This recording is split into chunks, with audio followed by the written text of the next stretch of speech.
Tonight's episode of Out of the Ring is brought to you by Randy Orton's Viper Emporium, your one-stop shop for everything snakes. Randy Orton's Viper Emporium off the southeast exit of Viperville. These deals come out of nowhere. Indeed.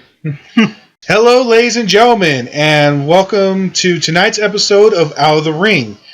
Tonight's episode covers the Smackdown, the August 9th, 2016 episode of Tuesday Night Smackdown Live. I'm Toonstar. And I'm Cobalt Breeze. And tonight we have actually a really exciting 2 hours to cover, so let's get started, shall we? Mm-hmm. No, Eric, I don't want coffee right now. It's freaking almost the middle of the night. Why would I need coffee? Go away. Freaking Eric, man. So tonight's show opens with, well, of course, they have their usual recap of everything. And, of course, the match that's on everybody's lips and minds is, of course, Randy Orton taking on the Beast himself, Brock Lesnar. Which, of course, last Monday, Orton gave an RKO to Lesnar out of nowhere. Then last Tuesday, Lesnar responded with an F5. And then last Monday, Daniel Bryan was on Raw in order to clear the air, which they really didn't do that. No, they didn't. That was not even mentioned. They just focused on pot-shotting each other. Yeah. So, and like we said last episode, yesterday's episode, compliment the grenades. Yes, compliment grenades. Eric, how are we coming on the compliment grenades? In the mail? Okay. Good job, Eric. Eric? I think I just gave him a heart attack by complimenting him. Do we even pay him enough? Or at all? I'm not sure. He's our unpaid paid intern. So I'm too damn busy understanding that. So he's doing this for college credit. Yeah. So tonight's episode kicks off, of course, with that wonderful recap, and that's the match on everybody, and that seems to be the match. That seems to be the SummerSlam match on everybody's mind. But I know it's on my mind. Of course, it'd be on your mind. Every time we get together, that's all I hear whenever SmackDown comes on, or in this, or in that. Get over it. It's not even that great a wrestler. But we can agree Brock Lesnar doesn't talk that much. Right. If at all. Damn, Heyman. Following that, the Wyatt family came out, which are now down to 2 members. Bray Wyatt and Eric Rowan. Yes. See, this is why we make such a wonderful team. Mm-hmm. Even though I take 40% more income than you do. You bring that up every time, and always it hurts me a little bit. I can't help if the producers love me more. Yeah. Yeah. Maybe you shouldn't have Eric as your agent. Try finding another agent, but no one wants it. Well, maybe you can find someone in our new studio location, which is on the moon. Ooh. Yeah. Our graceful and ever generous Princess of the Night rented out her moon castle to us for tonight's episode. Yeah, yesterday's location was a little bit toasty for my liking. Yeah. Well, fortunately, it's cold as balls because we're at the dark side of the moon this time. And is there even air? How does that work? We live in a world where I can move clouds. One of my friends can levitate things with her horn, and another one of my friends can dig to the other side of the world without getting burnt by the core, and you're worried about air on the moon. But air! But anyway. Just roll with it. Anyway, so the Wyatt family came out, and normally when the Wyatt family when Bray Wyatt hits the stage, it's usually all apocalypse and biblical prophecies with him. This time, for all reason that escapes me, he was whining about how he was a victim of Ziggler during his not so crushing defeat last week. But it's Ziggler! Actually, Ziggler's showing a lot of potential. Granted, when he first started, I didn't like him. And though his attitude needs some work, as a wrestler, he's actually performing pretty well. I see your points, but he needs a little bit warming up, to me personally, a little bit more. Of course. Anyway, so Dean and of course Bray, of course, went into his biblical rants. And started talking about how he is the star of SmackDown, how SmackDown is his show now. And of course, who should come out to counter him but our WWE champion, Dean Ambrose. Lunatic Fringe himself. And of course, Ambrose retorted in his special way about how SmackDown does not belong to Wyatt, but how it belongs to all the fans, and of course the WWE champion, which is currently Dean Ambrose. Of course, the Wyatts attempted to provoke Ambrose into getting in the ring and taking a serious 2-on-1 beatdown. Dean, of course, showing some measure of control, but really tempted to do it. And who should come out but Dolph Ziggler? And Ziggler, of course, ran in and tried to prove to Ambrose and everybody that he could take on the Wyatts by himself, which didn't work so well. Ambrose got in the ring, tried to help Ziggler out against all reason and logic, but of course this is Ambrose we're talking about. He could easily just have sit back and laughed at him.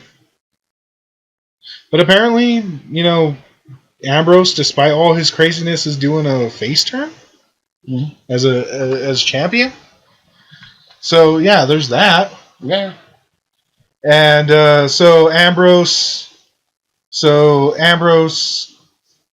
and Ziggler facing against the Wyatts, doing okay-ish. That altercation ended with Ambrose getting caught, or with Wyatt preparing Ambrose for the Sister Abigail. Yeah. Sister Abigail. I'm not gonna make that mistake again. But yeah, when Ziggler, at the same time, Ziggler attempted to do a super kick, because no one can deliver sweet chin music. Yep. At least not like Shawn Michaels. But was about to deliver a super kick to Bray Wyatt when Bray Wyatt held up Dean Ambrose and forced Ambrose to take the hit. Yeah. This, of course, led to an argument between Ambrose and Ziggler backstage, and Shane McMahon and general manager Daniel Bryan. Yep. Decide to make a match for later on in the night where Ambrose and Ziggler would have to team up and take on the remaining Wyatt family. Oh, how I was not prepared for the awesomeness. Yeah, but we'll talk about that match later. Now, let's get on to the next match. The first official match of tonight. The American Alphas facing two jobbers. Yep. Woo. Yay, it's a jobbers match. But it's a jobbers match with a twist. Ladies and gentlemen, it got real as the American Alphas prepared to face two local jobbers in a tag team match. But who should come out but the Hype Brothers, the Vaudevillains, and the Ascension? To quote-unquote watch. Yeah.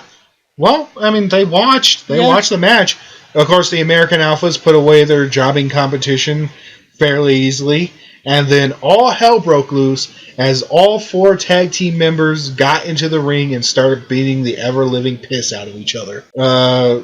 First to go, of course, were the Ascension, followed by the Hype Bros, ending with a pseudo rematch. Again with the Vaudevillains, and of course American Alpha dominated that. Yeah. Proclaiming that the tag team section of SmackDown is every bit as exciting as the singles competition or the women's division. Yeah. And we may be looking at the makings of a tornado tag team fatal 4-way. God, I hope so. But speaking of the women's division, yes. We following the American Alpha the events with the American Alphas. Ava Marie and Becky Lynch were set to go against each other, but wardrobe malfunction. Yes, once again, Ava Marie pulls a classic chicken out as her top comes undone. And the ref declares that Ava Marie is unfit to compete due to her circumstances, which of course pissed off Becky Lynch to no end. This is twice in a row that this has happened.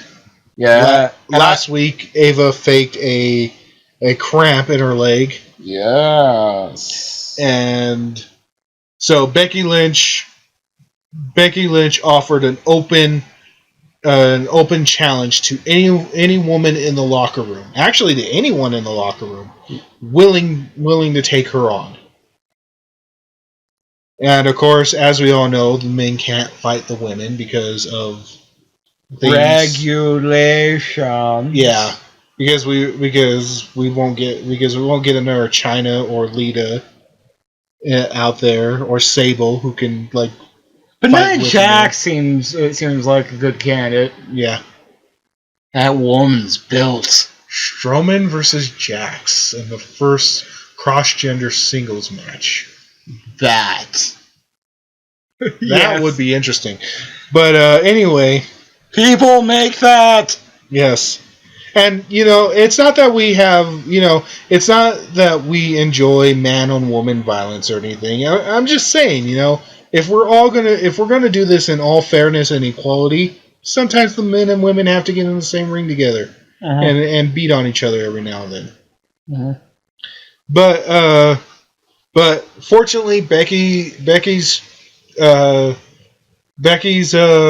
challenge was answered by Alexa Bliss, another newcomer from NXT. Yep.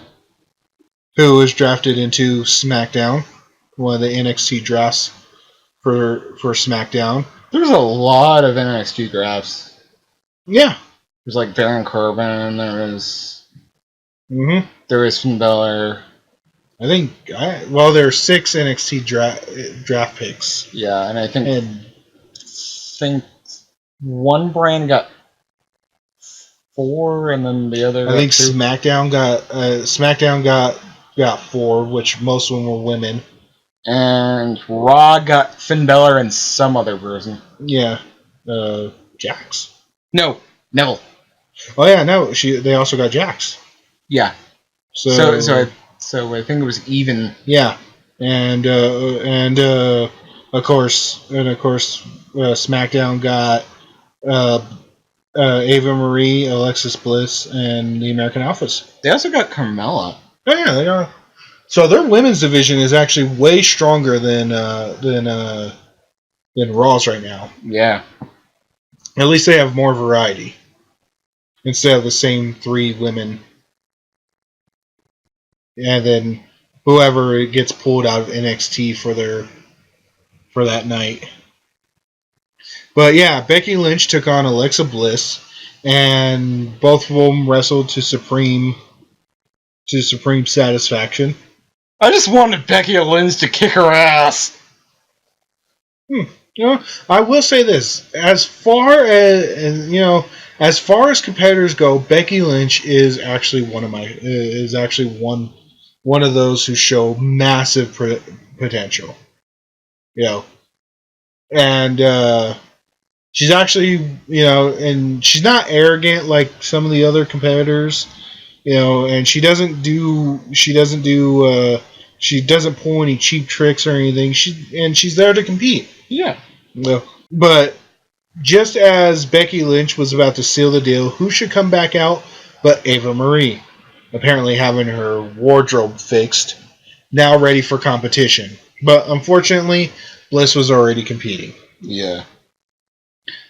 And while Ava didn't do anything to supremely interfere, it did distract Becky Lynch long enough for Alexa Bliss to get the upper hand and win by pinfall. Yep.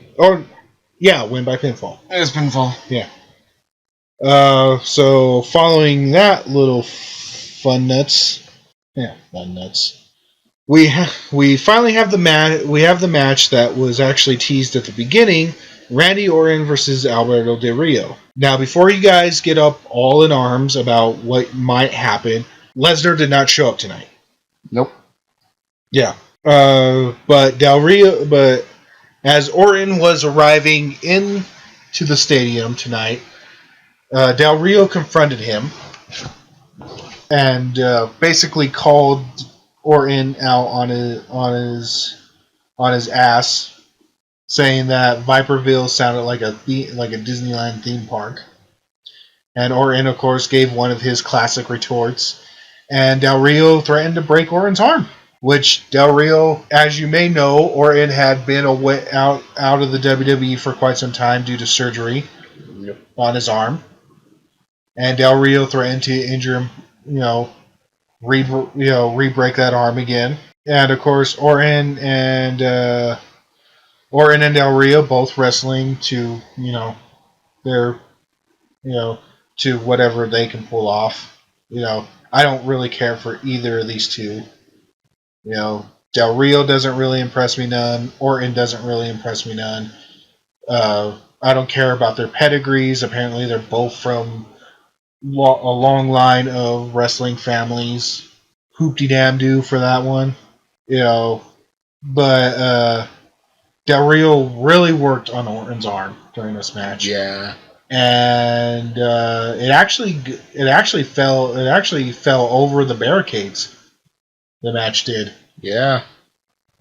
And in the end, Orton won by disqualification because Del Rio used a chair. Chair. Yeah. So of course, that match went into overtime afterwards as Del Rio continued to try and destroy Orton's arm. Mm-hmm. And which led back into the ring, and just as Del Rio was going to hit Orton one final time with a chair, Orton, of course, gave Del Rio an RKO. But wasn't Tower no? No, it was from below. Yeah. Yeah. So Orton standing proud with that moment. Following that match, we had free agent Heath Slater versus Rhino. Rhino! Calm down there. Why do you say it like that? Anyway, so Rhino. Before the match started, Heath Slater actually tried to talk Rhino into throwing the match so that Heath Slater can get a contract so he can feed his how many by the end did he say? 7 kids, which only started off as 2. He talked about how he just bought a brand new pool and everything, and how he needed the money to support his family and all that, and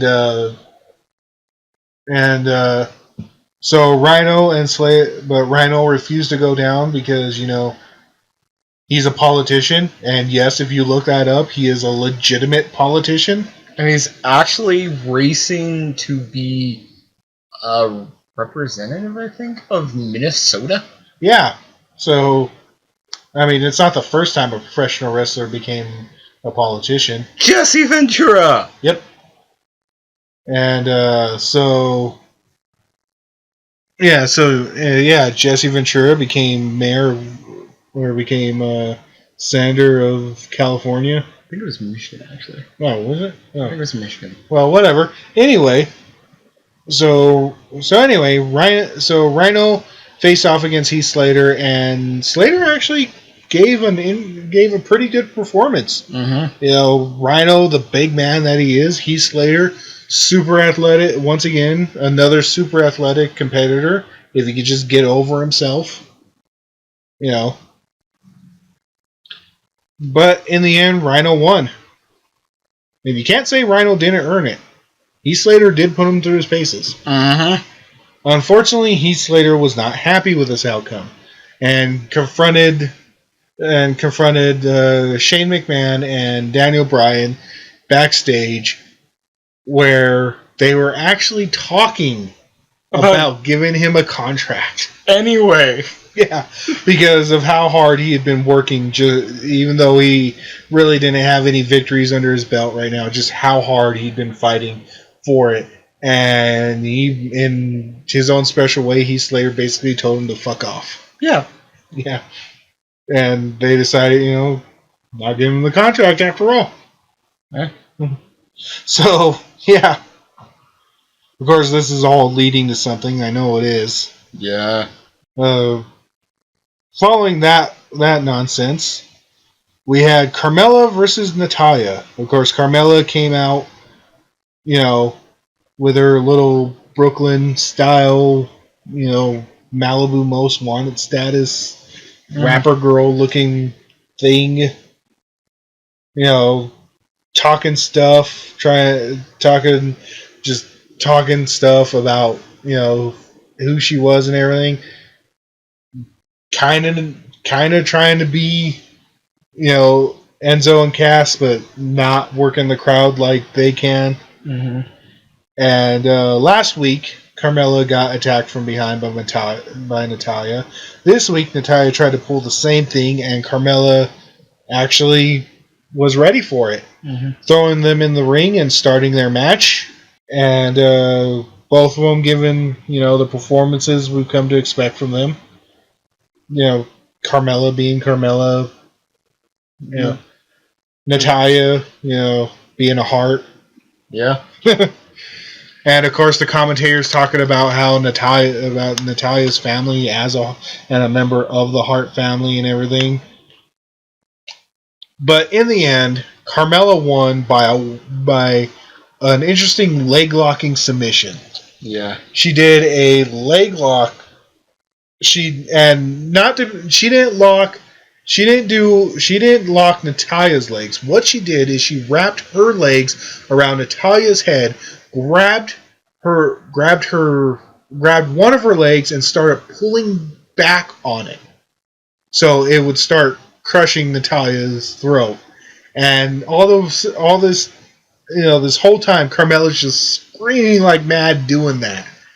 What kind of submission causes the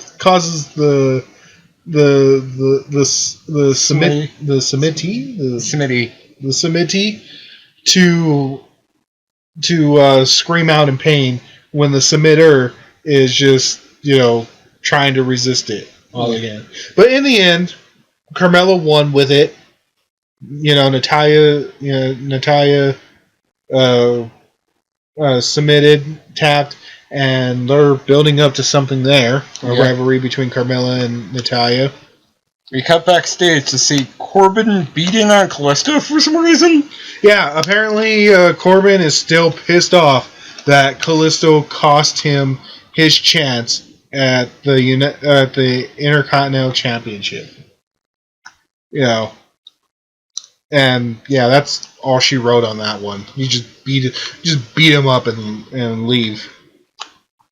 We'll know if of course kayfabe, of course Callisto getting his ass kicked, and we'll know next week if Callisto's actually all right or not. Yeah, this may be another instance of a fake injury being used to cover a real injury.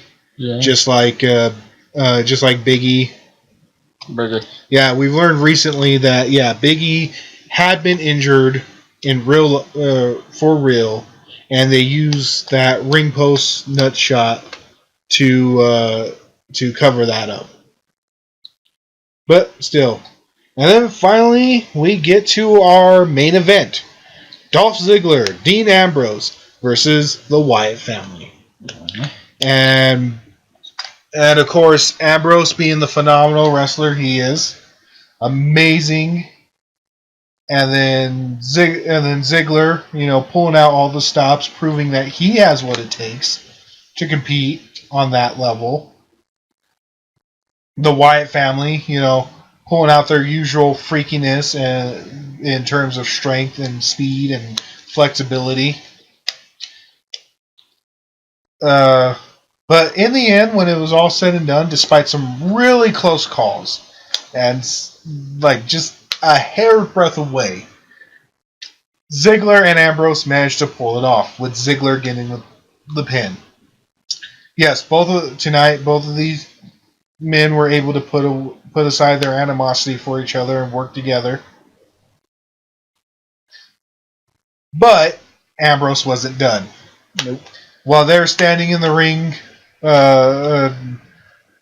posing and doing their win pose over their victory, Ambrose grabbed Ziggler and performed a dirty deeds, leaving Ziggler flat on the floor, and Ambrose declaring his position for the upcoming SummerSlam match for the WWE Championship.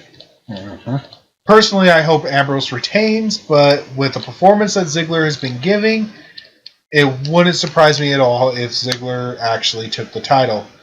And of course, wrapping up our night, we saw a videotape, a historical videotape status thing between Ambrose and John Cena, hyping up their match coming up in SummerSlam, which may or may not end their rivalry. Yeah. Which I'm super excited about that. Despite AJ Styles' massive attitude problem and supreme ego, he's actually a decent wrestler, even by himself, without the club helping him. And of course, John Cena, enough said. John Cena. Yeah. There really isn't much more we can say about how amazing Cena is. He went from this no respect attitude, chip on his shoulder punk, kind of like AJ Styles is now. Yeah. And turned himself into an amazing fan favorite. Mm-hmm. I would also like to point out that it was Undertaker who actually taught him respect. Yeah. Yeah. So there's a little bit of WWE history for you right there. And that rounds up our night, doesn't it? Yeah, it does. Eric, do we have anything more on the bill? No? Time to sign out? Okay. Oh, by the way, Eric, about what I said about you doing a good job, I meant you're doing a crappy job. So, that wraps up our night. Mm-hmm. I'm Toonstar. And I'm Kobo Breeze. And you can't teach that. Tonight's episode, once again, is brought to you by Randy Orton's Viper Emporium. Because you want snakes. Yeah, you want snakes.